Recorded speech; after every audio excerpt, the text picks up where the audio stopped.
one, where you have the Minister of Industry, Trade and Investment, Jumoke Oduwole, saying that the federal government is set to realize about $50.8 billion investment because these are a part of commitments by various countries and businesses to the Nigerian government.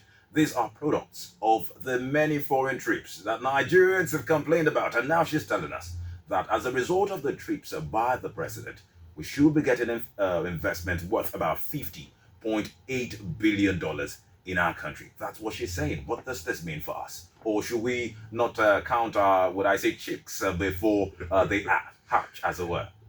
Oh well, for somebody like me, I'm not really excited with such stories. Really, I wait to see. I want to see what these investments are, and I want to see how they impact the economy, and I want to see how they benefit Nigerians. I want to see it translating to jobs for Nigerians. I want to see it translating to the GDP of Nigerians, the spending powers of Nigerians, and all of that.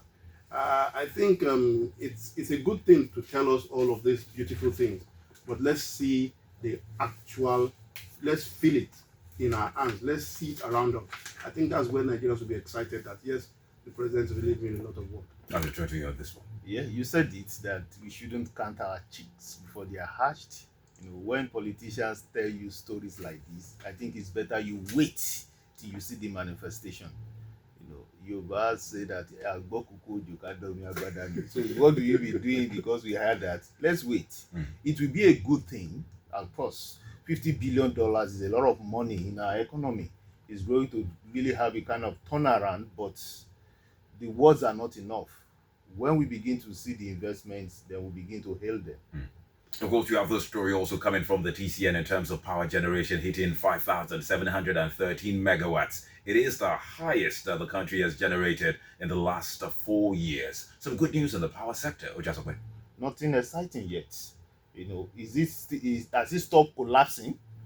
Because when was the last time you heard it collapse? Generation is different from distribution. Sustaining the distribution is more important. That's what is critical to the economy. How much you generate is good because you can't distribute what you have not generated. But you have always had the greater challenges in the area of distribution. The distribution network, the facilities, infrastructures, they have always been collapsing. So when the generation is there, let them tell us that henceforth, at least we are not going to have grid collapse maybe for the next 24 months. Then we can celebrate that. Then the area of distribution, then the power supply is beginning to go out of the reach of the average Nigerian. So you're talking about the rate. Okay. The rate is going out of the reach of average Nigerian. Okay. So everything has gone up so much that I wonder what Mr. President meant when he said, let Nigeria breathe. You think Nigerians are not breathing? I doubt it. You doubt it. Let's get to that story now. That big story having to do with Rivers State. Rivers crisis. The headline from the Vanguard is saying, leaders, INC talk tough. Ijaw Nation warns against impeachment of Fubara. Of course, there is also the state looking to carry out fresh council elections in Rivers State. What do you make? Of course, there was the decision of the Supreme Court. There's been the reaction of Fubara to this, and now you have leaders of Ijaw actually talking tough about Fubara and what's likely a face-off between Fubara and the State House of Assembly. Don't forget that they gave him 48 hours to represent the 2025 budget. Yeah. I would like to know who are the leaders we're talking about, really. Who are these leaders? I don't think we should just have faceless leaders. Do they have an identity? Can we trace them to somewhere? You cannot be threatening Nigeria or the Nigerian state or River State people as it were. You can't do that. I was listening to that headline you read, and somebody said, or maybe the leaders there said, or the Joy Youth said that the judgment of the Supreme Court is parochial. Yes, really, you heard that. That is a direct insult at the Supreme Court. That is something that cannot be accepted anywhere. I mean, if the Supreme Court speaks, any court for that matter in this country, you are bound to obey it until whatever judgment they put in place is vacated. And in the case of the Supreme Court, it is final. There is no other court besides the Supreme Court that you can go to. So, for me, I think it's not about trade. I think they should play their politics right. And there is nobody that has a monopoly of violence. And they should also remember that the states has all the violence it takes to ensure that there is a law and order. And at the end of the day, when the dust settles, politicians will settle themselves, they will sort out themselves, and they will shake hands, and they will be in banquets and enjoy themselves. And then those that are dead will be dead. I need to turn to you on this one, Ojasope. How do you see this maybe bringing an end? How do you see the parties coming together to bring an end to this particular issue in Rivers State, considering what some of those groups are saying? In terms of the groups, you have the Ijaw National Congress, that's the INC, and of course the Ijaw Youths Council. They are the ones issuing the strong warning against the impeachment of Governor Siminalayi Fubara. And of course, they are warning that they can't guarantee peace in Niger Delta if tension escalates.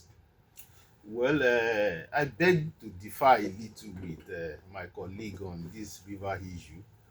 What I said offline is that they should ensure that Fubara is not impeached, not that they will threaten that nothing will happen if he's impeached. He will not be the first person to be impeached, for God's sake. So if there's anything they want to do, they should ensure that he's not impeached.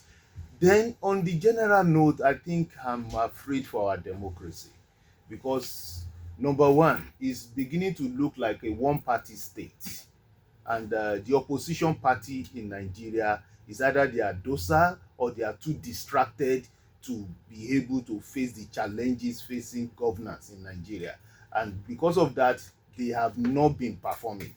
They have not been performing at all. Because in Rivers State, you have a situation where you don't even know where the opposition party, where their stand is, because the leader of the opposition in Rivers State happened to be a member of the opposition party at the national. So that confusion, until such is sorted out, Wike cannot be playing, Yoruba say,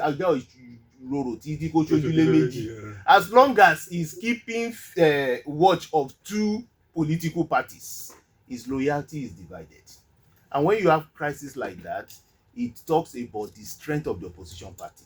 The present opposition party at the national is so weak and so distracted, and is a disservice to the nation. Do you see a solution inside to what's happening in Rivers I can't. State? I can't see any solution inside, because you're going to trample on our democracy, you're going to trample on the peace of Rivers State, and you're going to further lay bad precedents, because people will keep making reference to all these misadventure later. And when they make reference to it, they want to use it to justify further misadventures. So I don't see any solution in sight, but I only pity that when Rivers State is a naturally explosive place, a lot of people, and even innocent people, they are going to lose their lives because two leaders, they have refused to become statesmen. In terms of it, okay, you want to say something? Yes, I was going to say that there is a solution in sight. Which is? The Supreme Court has passed judgment on some of these issues. And the simple thing to do is to just follow the judgment of the Supreme Court. And that's simple enough. It solves all the problem. But they're talking about a possible removal of Siminalayi Fubara. It is when maybe you don't follow the constitutional process, you don't follow the ruling of the Supreme Court, then there will be a justification for an impeachment procedure. But if there isn't anything like that, the governor has a duty to be in his office and do whatever he has to do based on what the Constitution provides. We must not allow a situation where any leader within our democracy can do anything and get away with it. No, there must be a procedure that will follow. The Constitution has spelled out the process to follow. We should follow it to the letter. What about the groups now seeming to threaten an arm of government? Because it seems like a threat when you say if something happens, or if you take a certain step, which if they follow, the letter of the law, it will be a legitimate step, for instance. You see, how do you see that being handled? You see, that threat is a fallout of what the governor said immediately after the pronouncement of the Supreme Court. Right. And you see, as leaders, you must be cautious of the pronouncement you make. I listened to the governor saying that he will lead when the time is right. He will give directives on what to do to the youth, and he will lead from the front. What are you actually insinuating? You're already giving an impression that there will be a recourse to violence. So for me, if you start having such rhetoric coming out from the governor, then it is not a very healthy thing for our system and for our democracy. And for somebody like me, I keep saying that you have people who find themselves in political appointment or maybe political elective position who knows nothing about democracy and how democracy operates. And that is why you run into all of these troubled waters. You see, my brother here said something about Wike. Wike is playing the politics, and the thing is, you must learn to play the politics. If you don't play the politics, you might be right, and then you still get it. You still get the short side of the stick. What is the politics when you're out of office and you're trying to dictate what happens within a state? Is that politics to you? What we have in Nigeria today is godfatherism. It's lawlessness. No, it's not. What we have is lawlessness. It's not lawlessness. It's godfatherism, and godfatherism, we've seen it play out all over the place. We've seen it play out in Lagos recently. We see it playing out in Rivers State. And you see, one of the things I say is, if you are not going to accept some things, then you don't take some things. When Fubara was going to be governor, he came on a platter of gold. He never bought the form. He never campaigned. He never did anything. Everything was done for him. He was a civil servant. He was a civil servant. And he was brought in as a civil servant and made governor. So what did he expect? That he was going to just have all rosy and dandy? No. Then people will breathe down his neck. He has to understand, how do I play the politics so I can sustain this office and get to do what I have to do successfully. So if it means to kowtow to a godfather, he should do that. That's playing the politics. That was what he did to pick the ticket and to win the election. I said it here before. He should have counted the cost, before joining the race and submitting totally to Wike. He now won the election. A few weeks after the election, that was when you now knew that you have your own principle, you have your own way. It's quite interesting. They might want to bring one to Oyo State, for instance. I did see a report where you have the Oyo State governor saying he probably would be unveiling his successor sometime next year. Do you see a repeat of this? Godfatherism also playing a role. Once that happens, if that happens, and if that person emerges as governor of the state?